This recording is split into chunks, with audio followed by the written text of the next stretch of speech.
ನಾವು ಯಾರು ಅಸಮಾಧಾನ ಇದೆ ಅವರ ಅಸಮಾಧಾನವನ್ನು ಹೋಗಲಾಡಿಸಲಿಕ್ಕೆ ಪ್ರಯತ್ನ ಮಾಡ್ತೀವಿ.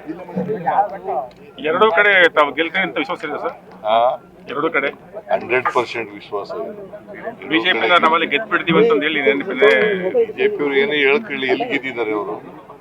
ಹಿಂದೆಲ್ಲ ಗೆದ್ದಿಲ್ಲ. ಕಳೆದ ಲೋಕಸಭಾ ಉಪಚುನಾವಣೆಗಳಂತೂ ಹಿಂಗೆ ಹೇಳಿದ್ರು ಅವರು. ಬಸವರಾಜ್ ಮಗ ದೇವೇಗೌಡ ಅಲ್ಲ, ಕುಮಾರಸ್ವಾಮಿ ಮಗ, ಅವ್ರನ್ನೇ ಸೋಲಿಸ್ತಿದ್ವು ನಾವು. ಮತ್ತೆ ಅದರಿಂದ ಬಿಜೆಪಿ ಅವರು ಹೇಳ್ತಾರೆ ಪಾಪ, ನಾವು ನುಡಿದಂತೆ ನಡೆದಿದ್ದೇವೆ,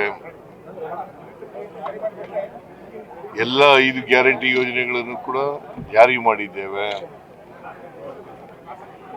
ಈ ರಾಜ್ಯದ ಜನ ನಮ್ಮ ಪರವಾಗಿದ್ದಾರೆ, ಬೈ ಎಲೆಕ್ಷನ್ ನಲ್ಲಿ ನಾವು ಕಳೆದ ಬೈ ಎಲೆಕ್ಷನ್ ನಲ್ಲಿ ಸಾಬೀತು ಮಾಡಿದ್ದೀವಿ. ಅದನ್ನ ಜನರು ಕೂಡ, ದಲಿತರು, ಹಿಂದುಳಿದವರು, ಬಡವರು, ರೈತರು, ಅಲ್ಪಸಂಖ್ಯಾತರು ಎಲ್ಲರೂ ಕೂಡ ನಮ್ಮ ಪರ ಇದ್ದಾರೆ. ಈ 2 ಎಲೆಕ್ಷನ್ ರಿಸಲ್ಟ್ ಮುಂದಿನ 28ರ ಎಲೆಕ್ಷನ್ಗೆ ದಿಕ್ಸೂಚಿ ಅಂತ ಹೇಳ್ತಾರೆ. ಯಾರು? ಬಿಜೆಪಿ ಅವ್ರು ಗೆಲ್ಲದೇ ಇಲ್ವಲ್ಲ, ದಿಕ್ಸೂಚಿ ಏನ್ ಮಾಡ್ತಾರೆ? ಗೆಲ್ಲದೇ ಇಲ್ವಲ್ಲ ಅವ್ರಿಗೆ ಅವರು. ಅದೇ ದಿಕ್ಸೂಚಿ ಆಗ್ಬೋದೇನೋ, ಅದೇ ದಿಕ್ಸೂಚಿ ಆಗ್ಬೋದೇನೋ ಗೊತ್ತಾಗಲಿಲ್ಲ. ಇಲ್ಲ, ನಾವು ಅಧಿಕಾರದಲ್ಲಿ ಇದ್ದೀವಿ, ಉಪಚುನಾವಣೆಗಳನ್ನು 3 ಗೆದ್ದಿದ್ದೀವಿ, ಈ ಚುನಾವಣೆಯನ್ನು ಕೂಡ ಗೆಲ್ತೀವಿ ಅಂತಕ್ಕಂಥ ಸಂಪೂರ್ಣ ವಿಶ್ವಾಸ ಇದೆ. ಪಂಚರಾಜ್ಯ ಚುನಾವಣೆಗಳದ್ದು ಏನಾಗ್ಬೋದು ಸರ್?